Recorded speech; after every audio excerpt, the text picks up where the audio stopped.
You're listening to MinerTalk on demand exclusively on 600 ESPN El Paso. Stay up to date with MinerTalk by downloading the free 600 ESPN El Paso mobile app. And welcome into MinerTalk. Sal Montes here along with my man Zay Galindo. And you heard it all here on 600 ESPN El Paso. UTEP against New Mexico State.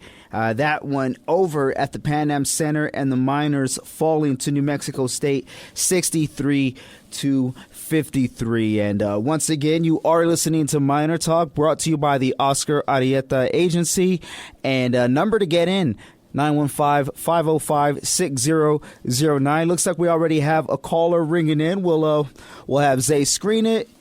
And we'll get you on, guys. We want to hear your thoughts. No Miner Talk, or there was Miner Talk, rather, but no calls on the last show, day before New Year's Eve, light night. Really not much to report on, actually, but yeah, kind of thin at the moment right now. It's just Zay and myself last week, Alberto and myself. That means that the man, the myth, the legend, Adrian Broadus, getting some much needed and well-deserved PTO. Yeah, shout out to Adrian. Congratulations as well to him and Alyssa on their 1-year anniversary. Had a beautiful wedding last year, so shout out to you guys. But yeah, no Adrian tonight, no Alberto tonight. Also want to speak on Alberto a bit. This guy is a workaholic, man. He's producing the Buzz Adams morning show. He did Sports Talk today, and I saw him. I didn't know he did the morning show until I got here, but I asked him, hey, you going to be here for Miner Talk? And he kind of froze. He's like, yeah, if you need me to be. And then we jumped back on Sports Talk, and Steve mentioned that he did the morning show. I'm like, bro, no, forget that. Go home. Don't even worry about Miner Talk. We want you to live. But Zay, my man, it's been forever, dude. I'm back. It feels so good to be back. Nice. Well, it's great to have you back, and we can't wait to see what you all got to say about the game. Of course, the number, once again, 915-505-6009. And we have Kurt on line one. I'll try to bring him on over here, Zay. I know the board's a bit different for us, but if I could get this right, looks like we have it. Kurt, what's going on? You're on Miner Talk. How you doing, guys? Doing great. What are your thoughts, Kurt, after the Miners dropped this one by 10 against the Aggies? I tell you what, man. My thoughts are like, this is another embarrassing loss. This team has no passion for nothing. They can't throw it in the ocean. They turn the ball over constantly. It's the same old crap. It's just turnovers, and they don't box out. Offensive rebounds. I mean, the Aggies just outnumbered them, and the Aggie team is just a new team. This coach is new to the team too after all they went through. And look what's happening, guys. That they're beating Golding's team after 3 years being here, and he hasn't improved his record here. So I think Coach Golding was hired on a whim after his BB Texas in the NCAA tournament, and I don't think we did a good enough job of I don't know if we got the right guy in here or not, because right now he's not proving his worth here as a basketball coach to a pretty prestige program in UTEP basketball. I think under Coach Golding, and good points, by the way, but I think under Coach Golding, his defense first bias, which I understand and respect. I think a lot of UTEP fans respect the guy who's defense first. This year just hasn't had his defense play up to the level that past defenses has, despite this team, in my opinion, being a bit more athletic. But something that's consistent this year with the Joe Golding team, Kurt, is the offense. When it comes to just moving the ball around or getting good looks, it seems like this year they're having a harder time of that at times, because there are times where they get good looks, they just can't make the shots. And Kurt, when you can't make your shots, and we've seen it before time and time again, while you're in a drought, or while the other team's on this big run and you don't have any answer, no luck at the line, nothing, it's damaging, Kurt. It really is. You know what?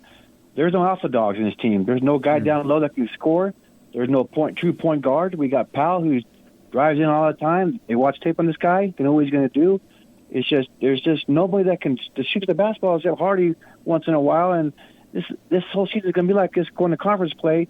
This is going to be a bad season, guys. It's just not going to do well. They're not going to do well, and that's my opinion. It's just and it's just not a good fit for this, this whole thing that's going on here. I don't know what to say, but nothing about it. But it's embarrassing to watch this UTEP team, and they can't put the ball in the basket. Kurt, I hear you. Thank you so much for calling in, man. We do appreciate it. Of course, the line is always open for you. And, let everybody know if they want to get their thoughts in. Give us a ring. But we appreciate you for calling in, Kurt. Zay, he brought up some good points when it comes to just the lack of production on offense and inability to take care of the ball. Was there anything different on offense that you saw tonight, positively, I should say, that they haven't done before? I mean, not really, honestly, right? They started off pretty hot, honestly, from the three-point line, and it just fizzled out. 5 minutes in, and it just fizzled out, and, you can kind of tell, right? Unless UTEP was able to get on some crazy run where they would put together, stops on defense and makes on offense, that they weren't going to win this game, and it was going to be a tough loss, and that's exactly what happened. Yeah, and Coach Golding, his perspective on it, and we'll get to a JJ Miner fan in a bit, but his perspective was that it's they were a couple of plays away from from being in this game, or from, I guess, getting the lead or, tying it up, whatever the case is. They could have done better at a certain point. And he mentioned when it was that one of them, rather, was that dunk by Kalu, and then it got negated by the Tech and make the free throws, and then they get a bucket after. But in my opinion, I think it was lost when they went on that drought. It was like a 7-minute or so drought. What was it, 11 or 12-0 run for New Mexico State? Yeah. And they're getting buckets. I don't want to say left and right. I think UTEP on defense played with urgency at times, but they were able to get crucial buckets, but basically all levels, inside three-point line and free throws. Yeah, and it just feels, like at times they just can't put it together, right? When you get a bucket offensively, and they just can't get a stop on the other end, right? And you can't put together that big-time run that they needed to do today. Yeah, exactly. But let's keep the lines rolling. Looks like we have another one ringing in. But I mentioned it earlier. Line 2 is JJ on line 3? Okay, got it. All right, perfect.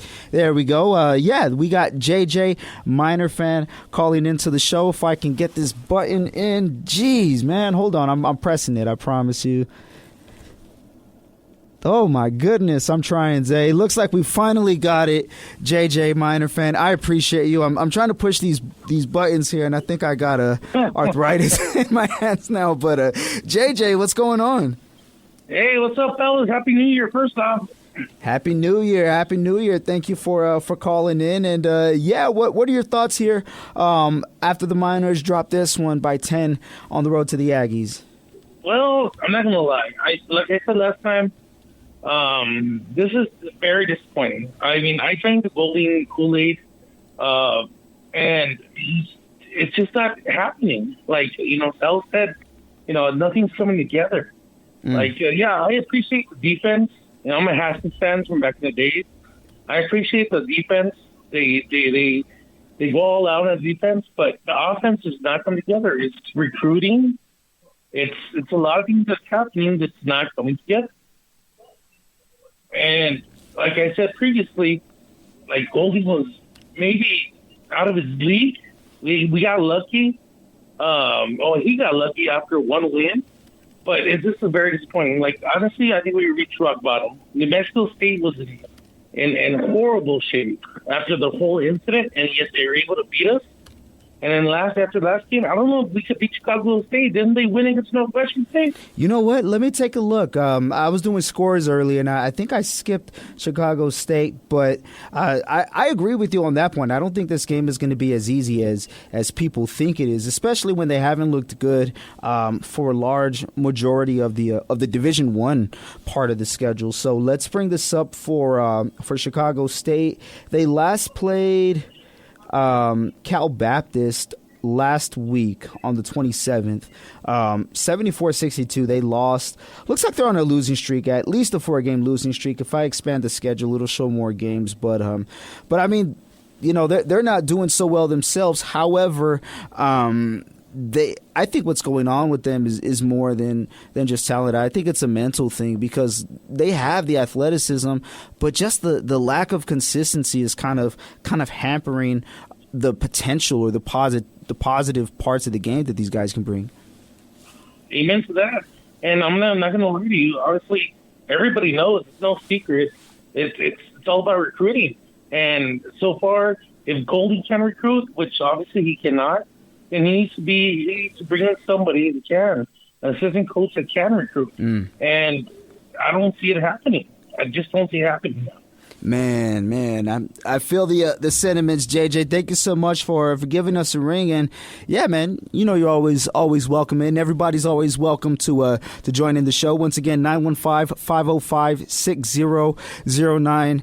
Zay, I tried, man, but I can't do it, so I'm gonna give the phone duties over to you. I think I popped my elbow just by trying to press in something over here, but man, that's another caller who's mentioned recruiting under Golding. And what areas, obviously we know 3-point shooting, but aside from that, a consistent 3-point shooter, what areas do you think Golding would need to attack when it comes to the offseason to improve this team? I mean, they need a dominant big man, right? Kevin Kalu, we've seen for the past 3 years, we see the potential, right? But he's never been able to put it together. He's never been able to just, be all-out dominant. He's had 3 years of this, and it just feels like he's not developing the way he should. Now, I do hope that, he can turn that corner later on in the season, but right now, as it looks, UTEP just doesn't have that dominant big man, right? And it doesn't have to be extremely dominant, right? We saw Zarek Onyema at times last year. He looked very well. He looked very good, right? Because late in the shot clock, they just give it to him, and he uses his big size. He's a good cleanup guy, yeah. His aggressiveness at the rim, and that really did get UTEP some buckets last year, and that's what they're missing, as well as 3-point shooter and scorer. Those momentum plays, those get hype plays, they get one every now and then. But when they do, something usually happens on the other end, right? Like today, I think it was and I typed it in here in my notes. There was a steal. Terrell did it, rather. He denied the inbound and got the transition bucket, but was unable to capitalize at the free throw line there. Now, on another note, which we'll get to in a bit, Terrell played outstanding. I think he had so many spurts where he showed that, if people who are asking, hey, they need an alpha or somebody to have the ball more, that could be a guy to look at, but definitely deserving of more minutes. But yeah, Zay, when it comes to big plays for the Miners, just being unable to capitalize on the other end. We mentioned the Kalu dunk earlier with the technicals, so man, that lack of ability to sustain any type of momentum or generate a flow has really hurt them. It really has, especially when they go down in games and you're now down 10 points, 12 points, and you need to put together a run. They just are unable to do it.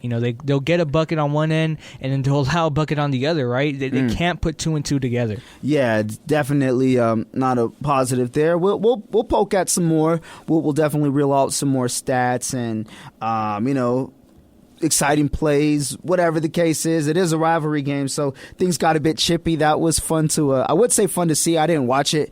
I was here producing, and I don't have that channel anymore, guys. I'm so sorry. But followed all the action with John, and just being able to hear it, things got a bit feisty, which is what's expected here in the Battle of I-10. But yeah, let's get back to the phone lines. Matter of fact, we'll get, let me see here. Let me load up my phone. I think it was Mike from Austin. We'll get you on here in just a bit, but let's reel out some of these tweets that came in at 600 ESPN El Paso as we have a line ringing in and looking at what's going on the Twitter sphere, if you want to put it that way. Let me backtrack this a bit. And this from Tristan Pence. 1, there is no excuse for what happened tonight. NMSU is a team in the middle of a total rebuild. Golding is in his 3rd season and inherited a program on the rise. Honestly, the UTEP basketball team has talent, but is being coached by a staff of PE teachers. And then the second point that Tristan Pence brings up, a second of 3, we'll get to the third one in a bit. UTEP has players like Solomon who are in positions where they can't succeed, and talented players like Jones who are sitting on the bench while a player like Heb is being moved to the starting lineup. This is all examples of bad coaching. And a third point from Tristan Pence, Joe Golding, unfortunately, is the only person who can turn the season around. Should this season continue to spiral downward, he needs to resign. Looks like we lost Mike from Austin. Let's see if we can get getting back on the lines here. But it looks like we do have Lance on line one. Yeah, let's bring on Lance, and let's see if we can also get Mike from Austin back on. What's going on? You're in on MinerTalk. Good evening, gentlemen. How you doing tonight? Oh man, we're doing good. You know, it's a new year. But basketball aside, man, this one was a bit painful. I mean, in a rivalry game, anything can happen. Of course, you throw the records out the window when it comes to these type of games. But correct me if I'm wrong, but I've noticed in this regime in the 2+ years that it's been going on, it comes down to fundamentals, man. Not being able to hit free throws. There's been quite a few games in this stretch where free throws have been the difference. And if you're not hitting your free throws, you're going to be getting more losses than you're going to be getting wins. Yeah, and we saw that earlier in the year. And then we saw, a stretch where they were respectable from the line. But if the game is going to come down to, 3 or 4 plays that are crucial, you need those free throws, especially when the ball's not being moved around how it should be. I think there were a lot of turnovers, but despite the good defense from NMSU at times, I thought a good number of those turnovers were unforced, and I think that's as you mentioned, the fundamentals, just that lack of discipline to take care of the ball. Absolutely, unforced turnovers, those are killers, and then. A lot of these games also where the Miners, they fall behind and they get down to, 8 to 12 points, and, they're down the majority of the game. They do what they can to chip away, and exerting all that energy. So when it comes down to crunch time, like we saw tonight, they run out of gas.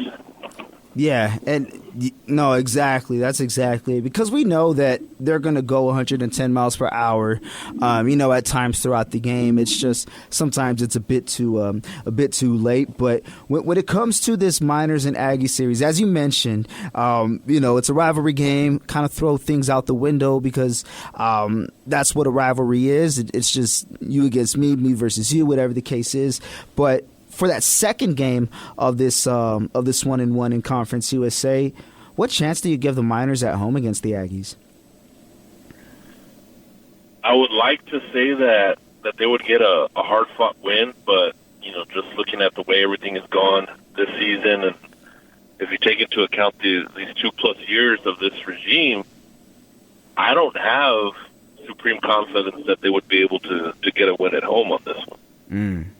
Yeah, and it's been a while since they were able to I don't want to say go 1-1 against the Aggies, but not be worse than 1-1 or better than 1-1. You know what I'm trying to say? Where they sweep the Aggies. So it's been a while since they've been competitive against them. The Aggies definitely have the edge over the last decade or so. But no, we appreciate you giving us a ring in. And Zay, he brought up a good point there when it comes to just the fundamentals of the game, and something we've seen a good number of the season. Yeah, UTEP is second in the nation in getting to the line, right? They're second in attempts, but they're in the 240s in free throw percentage. They're shooting 68% coming into this game. So that's the issue, right? Because if you can't hit the three, well then hey, they're getting to the basket, they're getting fouled, but they're not converting. They're not converting. And they were in the bonus, I think, like 5 or 6 minutes into the second half, and were unable to capitalize on that. But no, we do appreciate it, Lance. Thank you so much for getting in. Looks like we got Mike from Austin back in on the lines. Of course, the number 915-505-6009. Mike from Austin, man, we always appreciate you giving us a ring. Give us the lowdown on this one, man. No worries, gentlemen, and Happy New Year. Happy New Year. I'm still not throwing the plug yet. I think we're seeing some better things. So I'm going to take a different role. You kind of stole my thunder a little bit. I was going to mention that I happened to see that on the broadcast that we're second in Division I of getting to the line, which means we're getting into the paint and we're putting it up. But if we can't finish it off, then we're kind of just hurting ourselves. The other thing is I think that we're putting a lot of pressure on ourselves that when we get down, and we're going to go into those little dry spurts like every team does, but when we're down and we go into a dry spurt, then we're putting pressure on our outside shooting, which we clearly don't have any pure outside shooters. Well, we were supposed to with Heb, but he's yet to be revealed as far as whether he can do it or not. So I don't know. I'm just throwing out that maybe there needs to be a little bit more concentration on getting into the paint, converting, drawing the fouls, taking it late into the game, and maybe that'll put a little less pressure on our shooters on the outside if we're not always feeling like we're playing from behind, and not just 5 or 6 points from behind, but like 10 to 12 points from behind.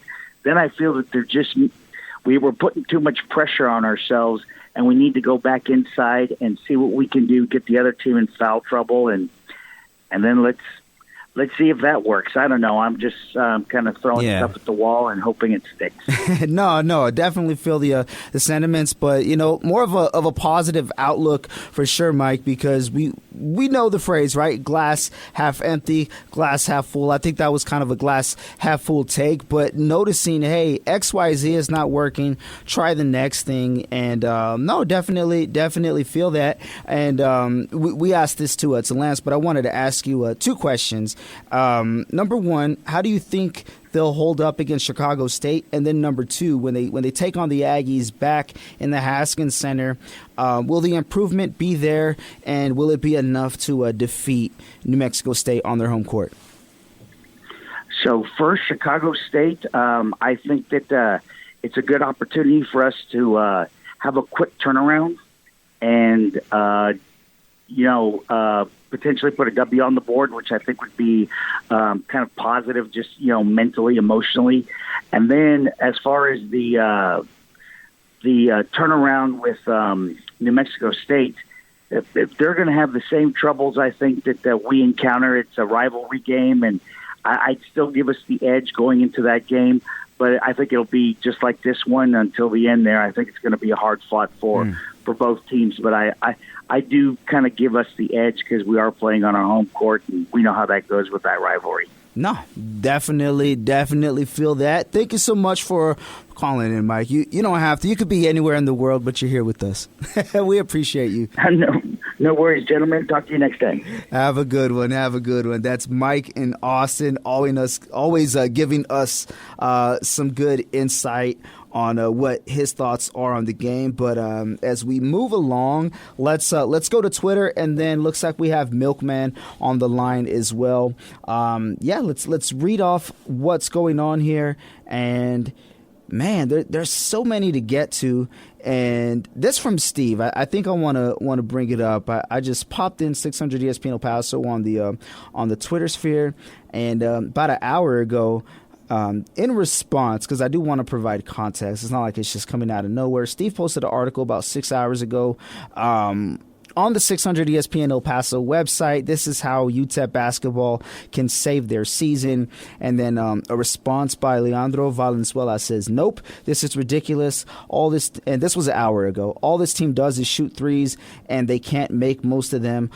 Along with free throws, this is not even a good Aggie team. Something has to change. And then in response, Steve mentions that this is one of the worst Aggies teams he's seen in a long time, which I do agree with because they're a perennial conference power. I don't know if they'll be that this year. But with that being said, Zay, this being one of the worst Aggie teams that a lot of people have seen in a while, according to Steve, and the Miners having trouble against a team that's trying to find their identity as well. Yeah, it's disappointing, right? Because UTEP hasn't won in Las Cruces since 2010, right? And you have an opportunity. You had an opportunity to do it last year when we know all that happened last year with Greg Heyer and that NMSU team, right? And you lose by 25. You allow 95 points in that second game of this rivalry series, and now you start off conference play 0-1, losing to they're not a good team. I'm not going to say that, right? They're a team that's definitely learning. NMSU, they watching won, them. I feel right? it. They're learning how to play together, and this is a team that UTEP should have beaten, right? Because UTEP has that experience. They played together last year. They should have that chemistry, and they just don't. They don't have it. Yeah, no, definitely feel that. Really enough, a couple more tweets and Milkman, we're gonna get you right up, I promise. This from Pinky mentions same story, same result on the road. Very, very disappointing. Hashtag Miner Talk. This from Manny David at 600 ESPN El Paso. So he tweets us, but his is at Garcia_25. Disappointing loss? Yes. Bad first half, better second half. I'm not quitting on this team like everyone else has. I still believe they'll come around. Definitely not calling for Golding's job in just his, all caps, third season. Okay, yeah, there we go. Yeah, definitely not calling for Golding's job in just his third season. Hashtag Go Miners. Hashtag Miner Talk. It's funny. I'm always on the other side of that, so I never know what it's like here. But yeah, what we're gonna do here, we're gonna pause 10 seconds for station identification. Then we'll be right back. You're listening to Miner Talk, brought to you by the Oscar Arieta Agency.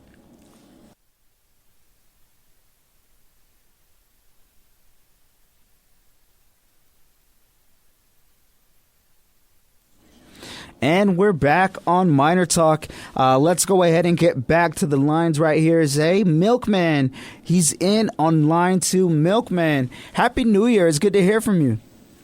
Happy New Year. How's it going, y'all? Everything's good, man. Can't complain. Sports-wise, we're fans too, so if we're going to complain, I guess it's that. But Milkman, Miners fall to the Aggies by 10. Man, I mean, the last, I guess, month and a half, we've been saying, not time to hit the panic button. We'll wait till conference, play starts.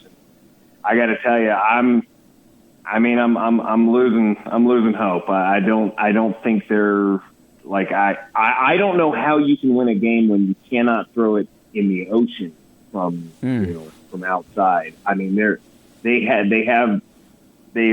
can put it in the basket when they're in the paint, but that's about it. And, I love working it in, but I mean, if they're not going to work it in and they're getting all these shots they're getting a ton of outside shots, but there's a reason because they don't have to be guarded because, the other team knows they're not going to hit. They're daring them. Yeah. I got to say, I'm almost amazed how there can be this many guys on a college basketball team that cannot shoot the basketball. I'm kind of blown away by it. Almost like, how do you do that? I don't think it's, I know other people have been talking about, it being Golding's fault. Other than the fact that he didn't recruit any shooters, I'm not sure how you can coach when, I don't know how you can coach a win when you absolutely cannot put the ball in the basket. I don't know how you could do that. And it's a game of runs too. And we got to see New Mexico State go on a big run. But when the Miners tried to get their momentum going and their consistency flowing, they just they were not able to against the Aggies. And you said it best with the open shots being missed. They had a good number of them that were open, but I think. One, them not being efficient from shooting is that's number one. That's definitely hurting them the most. But in a game like this, it also hits hard when you have to hit those shots. It's not, free throw line, right. They could have been better, but you got to hit big shots in big games. So I think it was more than just a lack of focus at the free throw line. I think it was kind of like the perfect storm, but everything was kind of fighting with each other. Like, hey, miss free throws, hey, miss 3-pointers, which one's worse? And then hey, turnovers, jumping in the party.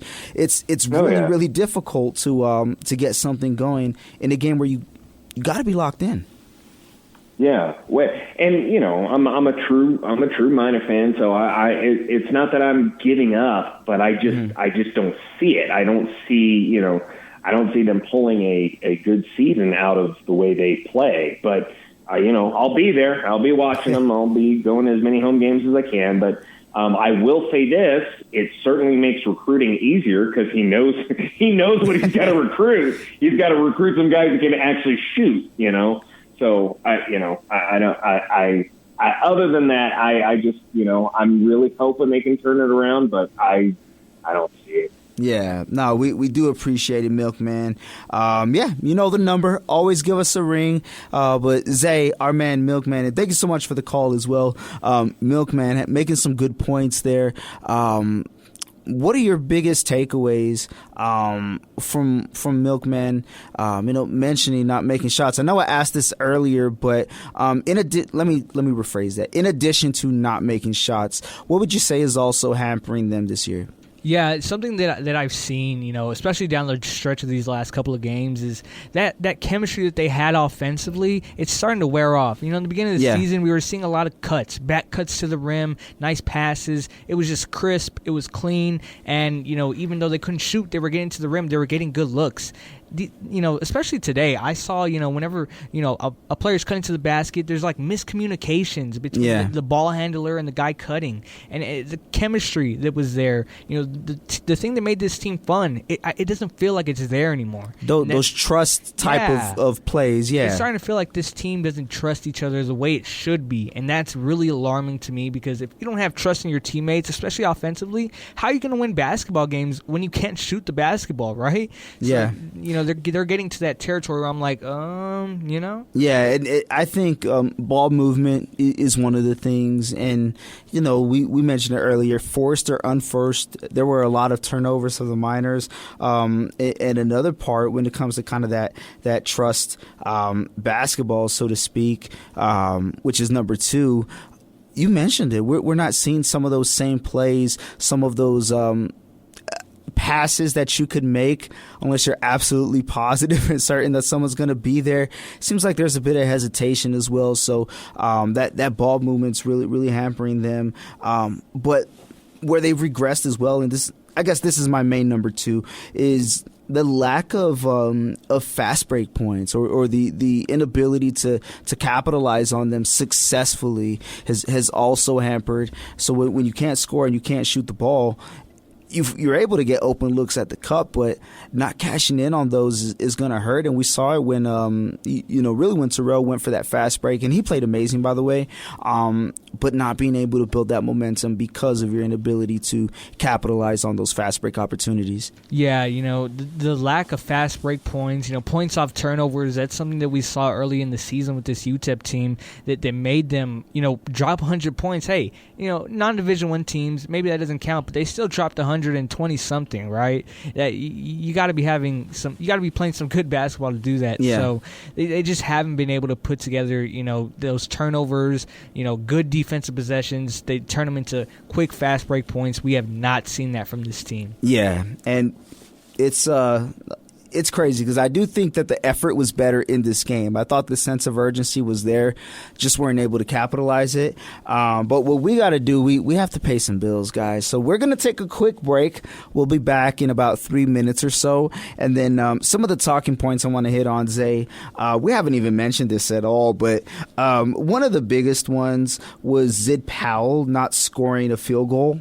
Getting his points from the free throw line, and that not coming until under 10 minutes left in the second half. That's something we got to bring up. Isolation basketball, which, as crazy as it sounds, they were able to excel in certain parts of the game, but relying on that instead of open looks when you move the ball is concerning. I do want to talk about Kalu. Kind of in full. We'll go to the rebounds and the free throw shooting. We'll talk Terrell, but also two things I want to bring up. I want to talk the shooting form of Corey Camper. I think it's nice, but another one is going to be Elijah Jones and only getting 2 minutes. So we'll touch on all that. Send us your tweets at 600 ESPN El Paso. Let us know anything you want to bring up. You can always give us a call as well, 915-505-6009. You're listening to Miner Talk, brought to you by the Oscar Arieta Agency on 600 ESPN El Paso. And welcome back into Miner Talk. It's brought to you by the Oscar Arieta Agency. You're listening to Miner Talk on 600 ESPN El Paso. We have Zay in the building as well, running the boards, doing a great job as always. No Adrian brought us tonight. Some well-deserved R&R, and no Alberto tonight as well. The man's a workaholic. We told him get out of here. We want you to be safe. No, in all seriousness, he is amazing. But yeah, those two guys definitely getting some well-deserved rest. Mentioned it here. You're listening to Miner Talk on 600 ESPN El Paso, and it's brought to you by the Oscar Arieta Agency. The number to call in, 915-505-6009. We'll hand out some awards later. We'll hand out the hot hand of the game presented by Wind Supply El Paso, and then we'll bring to you the player of the game, and it's presented by Timothy Cantrell. Timothy Cantrell, if you are in need of a realtor in El Paso, look no further than Timothy Cantrell.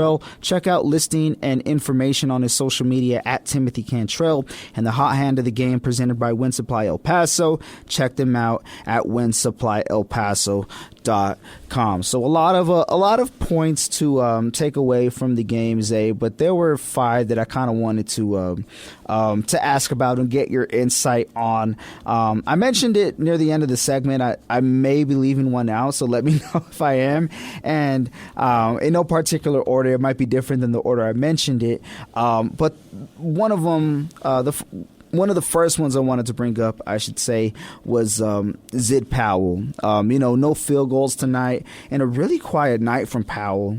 Only 2 points, and it wasn't like like a 1 for 9, 0 for 8 type of game. It was a 0 for 3 game from Zid, and relatively quiet tonight. Finishes with a -5 on the plus minus on his only 26 minutes, gets 4 fouls, and he pitches in other areas. I don't want to discredit that. 3 assists and 4 rebounds, and offensive rebound tonight, and what was a really quiet night on the offensive glass for the Miners. But 0 for 3 tonight from Powell, Zay, and I think if the Miners are going to have a chance at success, Powell's one of the guys who has to get going on offense to present that fearless identity when it comes to just being a dog with the ball.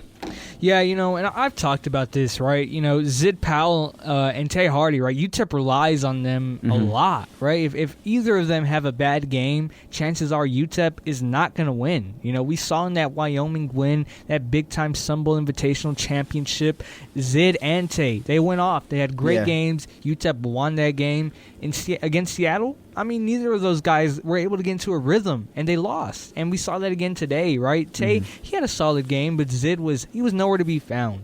And that's not good, because this is a guy that, UTEP bought in thinking this is going to be the guy that we were missing last year. He's the one who's going to get us a bucket late in the shot clock. He's the one that we're going to turn to when we need a bucket late in the game. And he just hasn't been that so far, which is very disappointing. Yeah, I think when it comes to guys with the basketball, I think he's the most fearless guy. But tonight, I just don't think we saw that from him. Only 3 shots from Powell. I think that's the concerning part for me, is I think he has to put up more shots to be effective. And he took relatively good care of the ball in what was a very bad night when it comes to ball security. Only 1 turnover. But yeah, you definitely want to see more from one of your punches in that 1-2 punch. So I agree there. And we'll kind of stick with that trend as well. I want to talk to you and get your thoughts on Elijah Jones. He only gets, only 2 minutes tonight.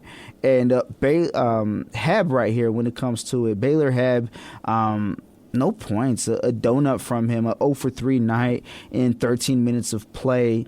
When it comes to Jones, 2 minutes tonight, but he has a -7. So in 2 minutes, you're a -7 on the plus minus. Do you think the inability to, I don't want to say defend on his end because he's 1 of 5, but the inability to assist the defense tonight, do you think that was a big reason for only getting 2 minutes?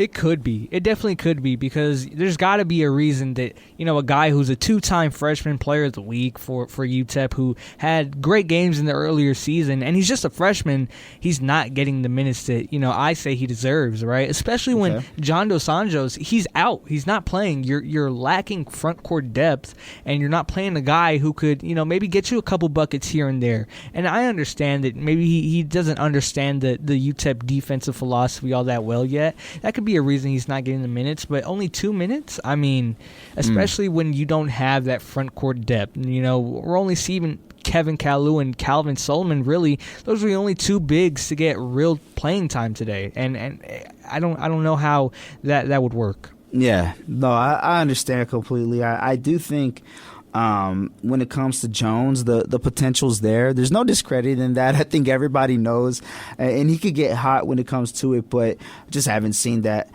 from him in the opportunities that he's been given. So that's on Elijah Jones. That's the thoughts that we had.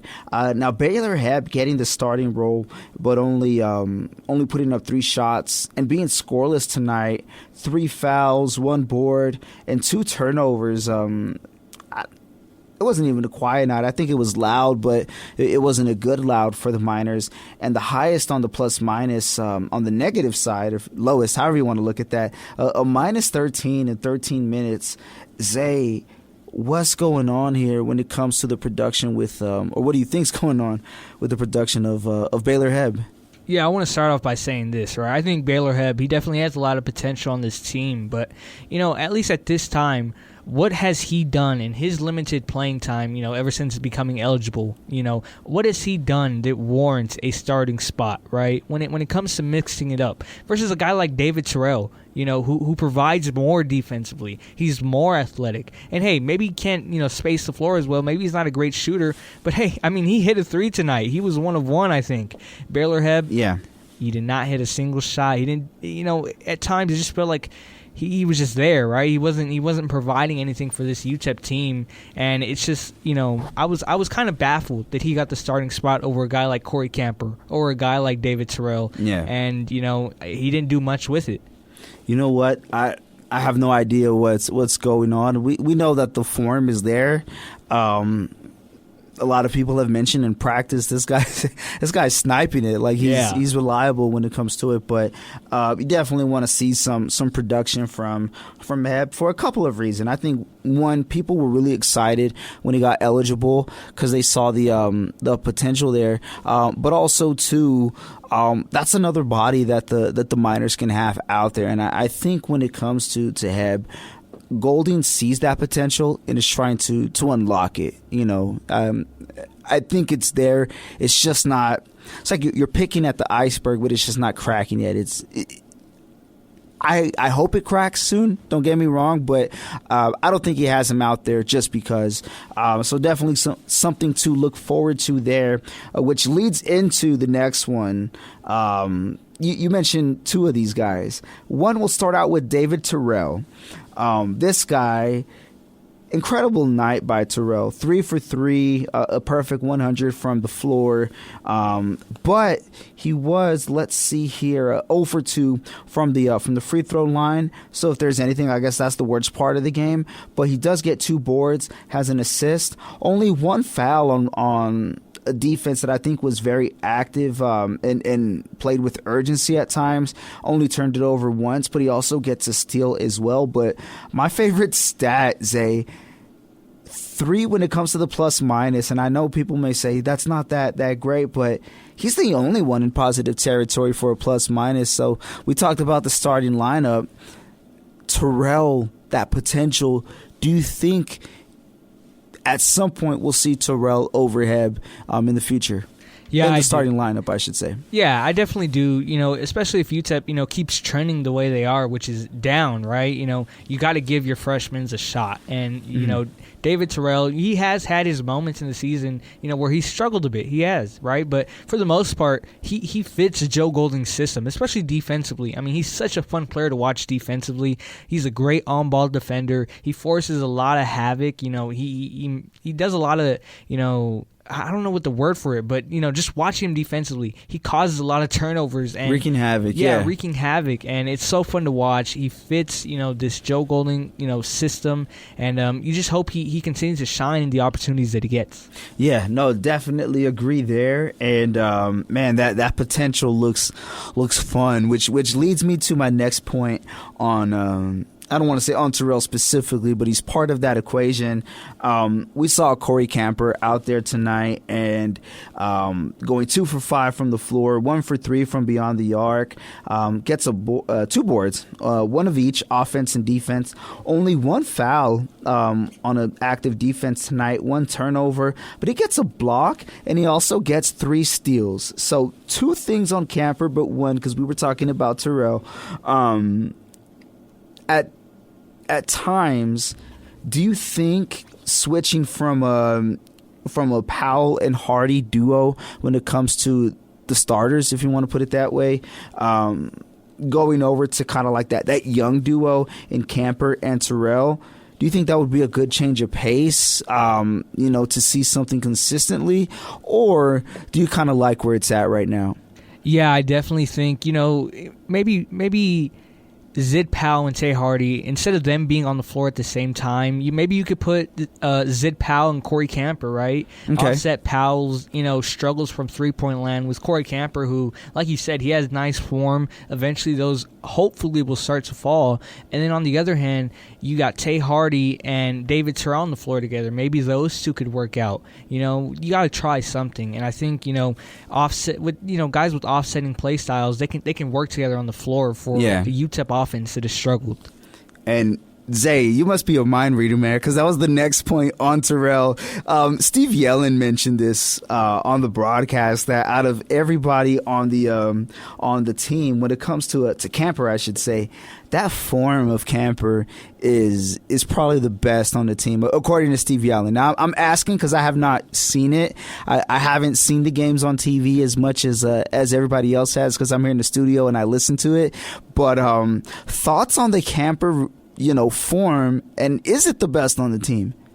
It's close. It's close. I think wow. it's the most pure. It's just so smooth. He gets up there. He has a long reach, long arms, and it just looks clean. And man. You could definitely see when he was at Tyler Junior College, he was such a good 3-point shooter. So you're starting to hope that'll transition into Division I basketball, and he'll start hitting those open threes that UTEP desperately needs him to hit. Yeah, no, I want to see it. I gotta get a stream. So if anybody could kind of shoot me some of those logins, that'd be great, and then I'll be a judge on it. But no, I wanted to bring it up because we talk about the lack of 3-point shooting or consistent 3-point shooting, and effective 3-point shooting that the Miners have. That being kind of a detriment to the team, but at some point something's got to crack, and with shooters like Hab and rumored to be Camper with that form, I mean, maybe down the road there's some positivity, some light at the end of the tunnel. So wanted to bring that up, and let's see here. Oh yeah, number 5 here. Kevin Kalu, the performance, it was kind of like a double-edged sword, right? I think he was a force on the boards tonight. I think he was what they needed in terms of aggression at times. But then, the other side of that sword, because the sword goes forward and it might come back. When it's coming back, the glaring one is the missed free throws. I think that's something we've kind of talked about a lot, but at this point, when it comes to a Kalu, we know he has to be better at the line, but he's regressed since in that area each year since he's been a freshman. So I think that's something you shouldn't expect and totally put on Kalu. Yes, it would help, but there's a lot that they can improve on when it comes to being a better basketball team. But with Kevin Kalu, that aggression, I liked it, but on the other end was that technical that that kind of, I don't want to say put the game out of reach, because I think it was the drought that put it out of reach, but definitely didn't help out. Yeah, and I think, Kevin Kalu, watching him today, it was day and night, right? In the first half, I felt like he struggled a lot. I felt like, at times, maybe not being in the starting lineup may have thrown him off a little bit. UTEP went small today, and, he didn't look as aggressive as he did in the second half. And, I'll say that technical, I don't think it was warranted, but the way that the refs were, calling that game, they called a similar technical on New Mexico State early on. Yeah. Right, where it's kind of like, just let them have fun, right? They didn't really let them do that a lot. Yeah. What was it? 3 total technicals or something? Yeah, so it was kind of, disappointing to see them call that technical, but, it did, slow down a lot of the momentum UTEP had. They were going on a run. That was a big-time putback dunk, and you just want to see more of that aggressiveness out of him. You want to see him be more comfortable out there. Sometimes he kind of looks, just out of sorts at times. I think with Kalu and the technicals, Golding mentioned that this was the 3rd technical he's received, similar to that. But I do agree with you. Said he really didn't do much to the referee, kind of just stared at the guy. But the referee was going to call it in a game like that, and it's also number 3 on you. Since you've been at UTEP. So just a couple of things to bring up, but no, that aggression and that force, I liked it, man. Definitely something they needed. They had to play big at times, and Kalu definitely rose to the occasion in that regard. And yes, we know that the free throw shooting has to improve. He was 2 for 4 from the line tonight, so it's not like he shot them out of the game. It would have helped out momentum wise, but in 23 minutes, getting 7 boards to lead the Miners and kind of lead tie for most rebounds. Even looking on the other end, former Miner Casey Iziagu with 7 boards. Kalu able to play big enough for the Miners tonight. So, yeah, 5 points that we wanted to bring up and have fun with. I got to check my phone here. There we go. I had the Do Not Disturb on. Terrible while I'm on air because I have to use it. But we'll go back to the lines here. Patrick, he's on line 1. Patrick, what's going on? You're on MinerTalk. Hey, not much, guys. All I can say is, well, I got 2 things to say. I don't want this to start falling apart, man. Man, I don't. And what my concern is, and I thought about this before with Joe Golding. Is he appears to be a big time system coach. His system, he has the one way. It's his system, and if it's going great and everybody's bought in, it's pretty dang good because you go back, he did beat Texas in the NCAAs. Yeah, okay? Yeah, exactly. So, Mike, here's my concern is, does he have the pieces to play his frenetic defensive pace for UTEP to be successful? And at some point in time, if you don't have them, can you what is that? Can you make adjustments? Can you make those adjustments? Like sometimes you have to be honest with yourself. And is my system going the way I want it to? Okay, well, maybe only about 80% of it. So do we need to make some adjustments here to give us a chance to be successful? And I've thought about this before, and honestly, I don't know. And I just know, like, when you play that type of ball and that type of defense, your main deal is to get points, fast break points off of turnovers. That's kind of your main deal. And then kind of your secondary deal is to you get points off of free throws, which that's the big elephant in the room. We're not good at that. But yeah. And then so after that, when you're playing half court offense, basically you got to have three things. At least one of the three things. You got to have great post play, or you got to have people that can slash and penetrate. Yeah. Or you got to have shooters. You have to have at least one of those things to be able to be successful on offense.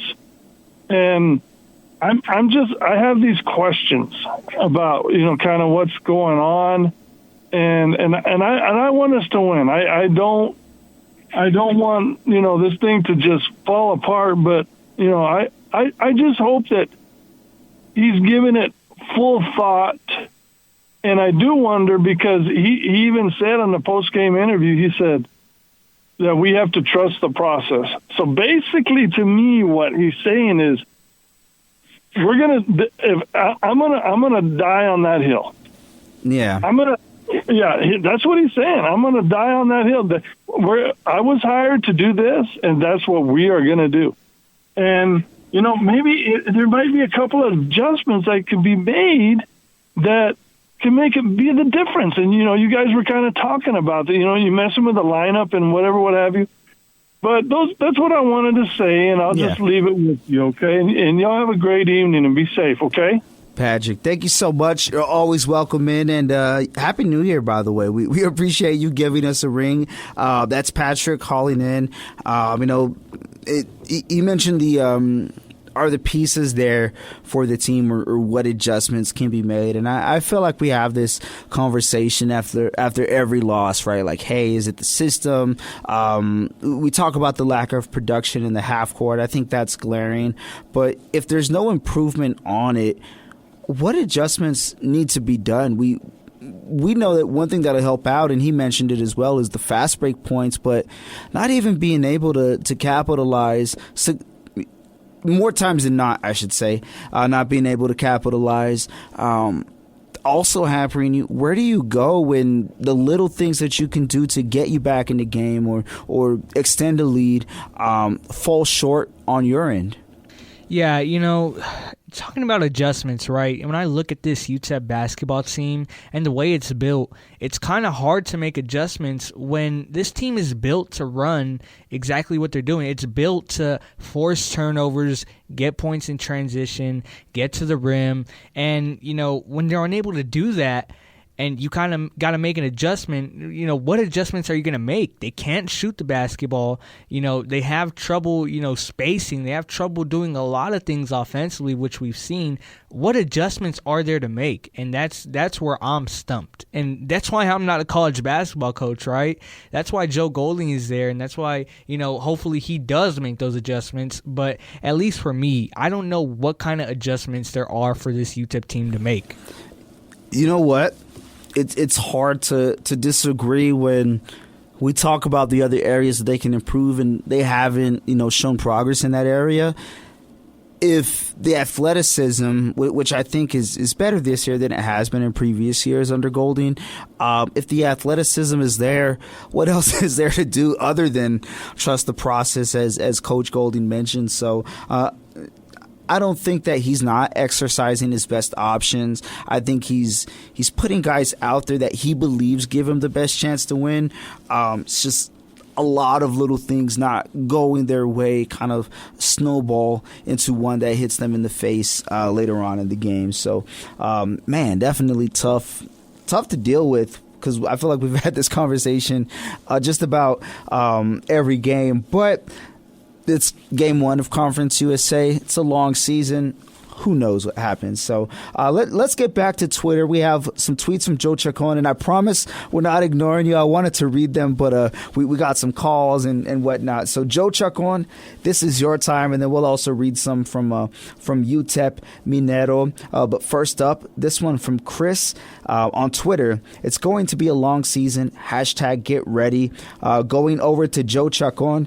After watching this one, you can't blame Coach Joe Golding. He was literally saying the the same thing as me when undisciplined plays were happening. He's frustrated like we are because we and him know this team can be better. Hit your freebies. Part 2, grab the boards, work it inside, and take the shot. This isn't the Titanic. And the third one, we are still fighting. Let's get back to basics and get a streak going. So Joe Chacon feeling some positives there and seeing that things can be better. So props to Joe Chacon, always sending us tweets. We love you, man. Happy New Year, by the way. And I'd be remiss if I did not mention the hashtags. And just looking at it, 4, 8, it's about 11 or 12 hashtags. Let's do it. Hashtag Si Se Puede. Hashtag Picks Up. Hashtag Miner Stong. He forgot the R, but it's okay because you are cool, Joe Chacon. Hashtag Reppin' from Colorado Nell. Brock is my OG.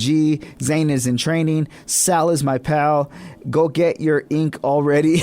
Bro, I have one. I'll DM you right now. Hashtag Cowboys por vida. Yes, I'm throwing a shout out to them boys. Man, what a game on Saturday. Zay, I don't know if you saw it or not, but a good game, drama at the end, but I think one that was good for people who have this thrill for getting anxiety. I was going to say who have anxiety. That's bad. I'm sorry. I didn't mean that. But no, people who like drama, basically. I was like, is this the NFL or is this Young and the Restless or whatever? But, man, what a game. And I'm talking about the Cowboys and Lions, not the Miners and Seattle. Yeah, what a game indeed. I was thinking of you on that last call. I was thinking of you. I was thinking of you in the studio. I was wondering what your reaction might have been. I could imagine in my head a little bit, honestly. What do you think I did? I think you kind of did a not fun dance, kind of just a not like a UTEP dance when you're watching UTEP play sometimes. Bro. You're just like, oh. So what happened was I was in here or over there in your studio, and I'm in where I am. The TV's in where I am now, so it's in the other studio if you're listening. And it's kind of a ways, and I don't have my glasses on, so I'm just like, I'm looking for the white jerseys move, and if they put their hands up, I know it's good. Like, I know what I'm seeing, but I didn't. Anyway, they drive. Matter of fact, I really started paying attention on the second to last drive, the one where Goff threw the pick, and I'm thinking, okay, this one's not over yet. I know McCarthy's going to do something, and the Lions are going to get the ball back.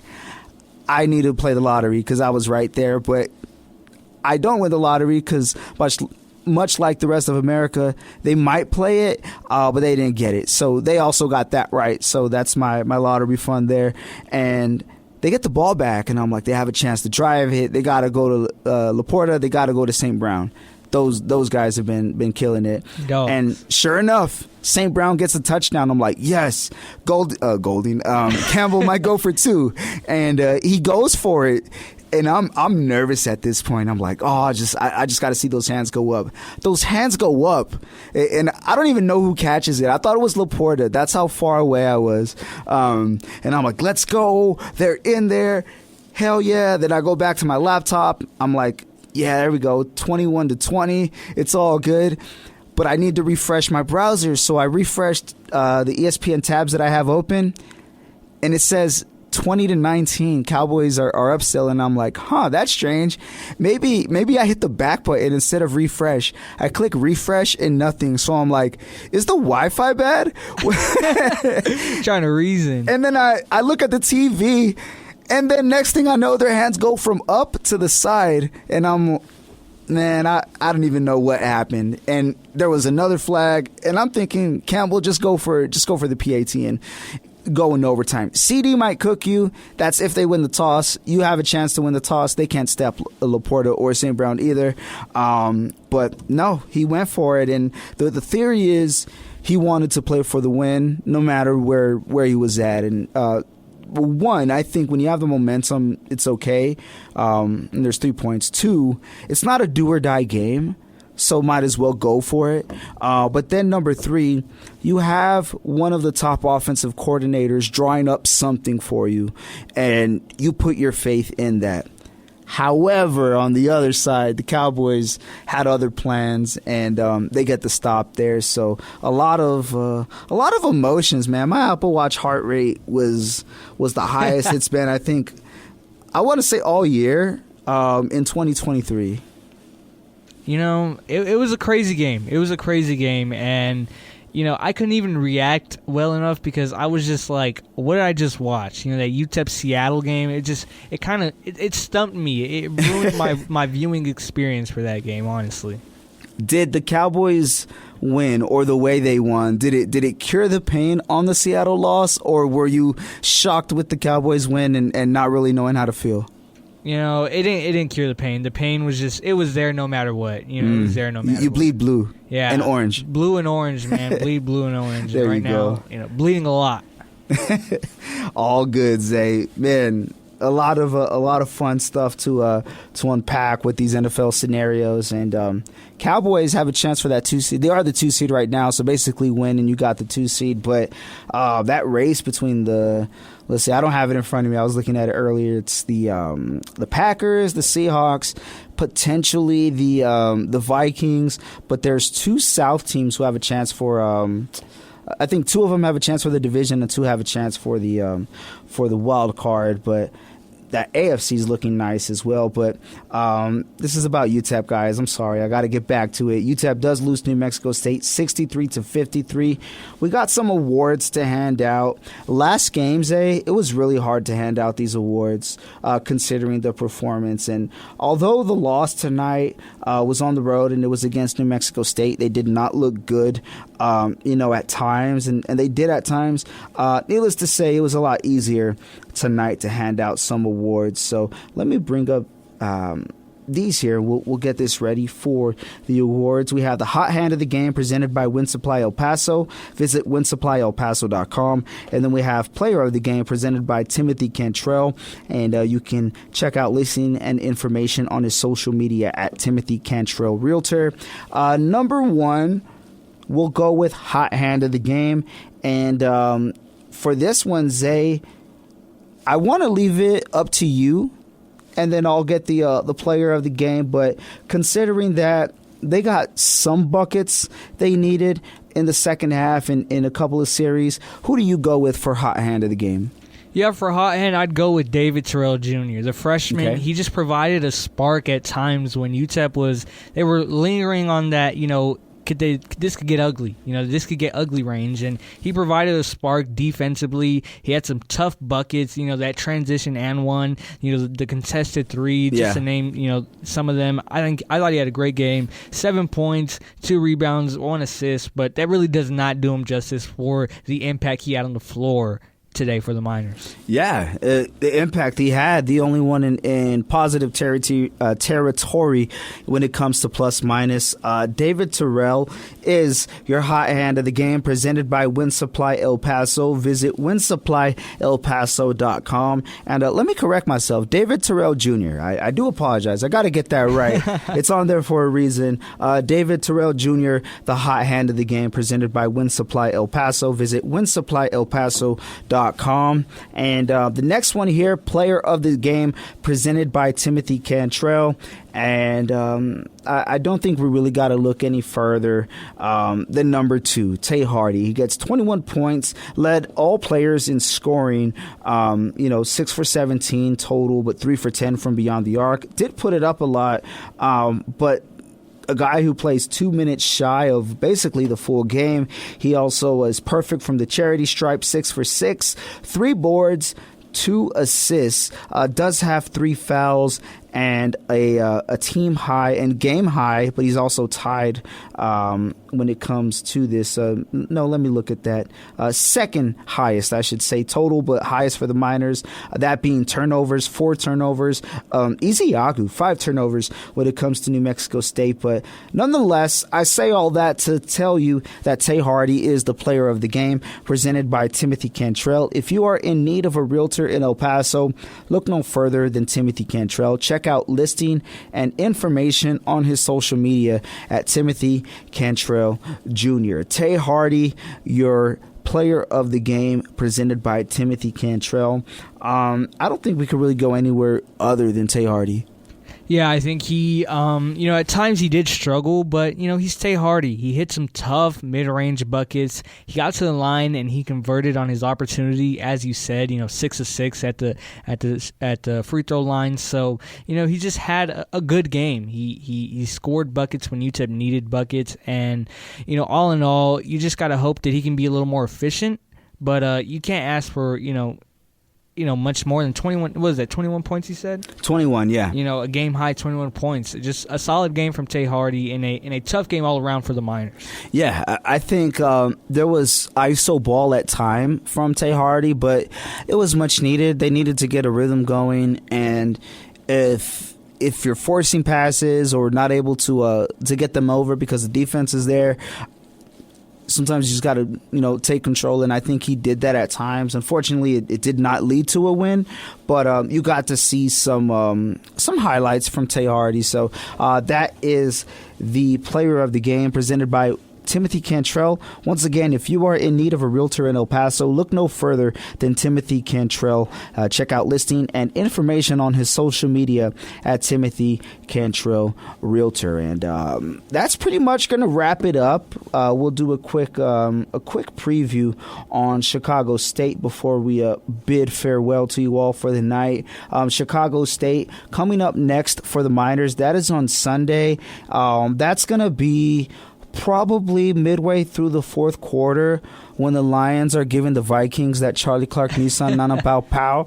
That's what I'm excited about. But no, man, Sunday, and it has been moved up to 1 o'clock. I think it was 2 o'clock earlier. So I want to remind you all, your tickets might say 2 o'clock, but the game is 1 o'clock Sunday, January 7th. Looking at Chicago State, Zay, I mentioned this earlier. I know for sure, at the very least, they are on a 4-game losing streak. I'm going to bring up their schedule here. And let's see here. Chicago State. Oh my gosh, that is bad. Here we go. 4-game losing streak by Chicago State, or is it 5? Well, 5? Yeah, 5. Go ahead. Chicago State, being a Division I independent in college basketball, it's probably the toughest thing you're going to ever have to encounter, right? You don't have a conference. They've already played 21 games. 21 games, and it's barely the start of New Year's. Whoa. So, yeah, they're a battle-tested squad. They upset Northwestern. They're perennially one of the worst teams in college basketball. So 7 wins for this program is huge. They have momentum, even though they're on a 5-game losing streak, which is crazy to say. But, they upset a ranked team in their own city. They went on a 4-game winning streak after that. So this is a team that, if UTEP is sleeping, just like they were against Texas A&M Corpus Christi, this one can get down to the wire, and anything can happen. Anything can happen. You know what? I'm looking at it, Zay, and it looks like they get up for their games. You mentioned the upset against Northwestern.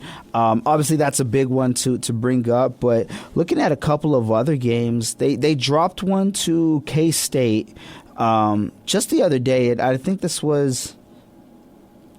They played back-to-back games. This is crazy. January 2nd against K-State, and then January 3rd in Stillwater against Oklahoma State. So back-to-back games against Big 12 teams. But that's not my point. 62-55 against K-State basically the other day. So coming up on Sunday, this will be their 3rd game in a week. That's insane. Oh man, you're right. I take everything I said back. It's not gonna be as easy as people thought, huh?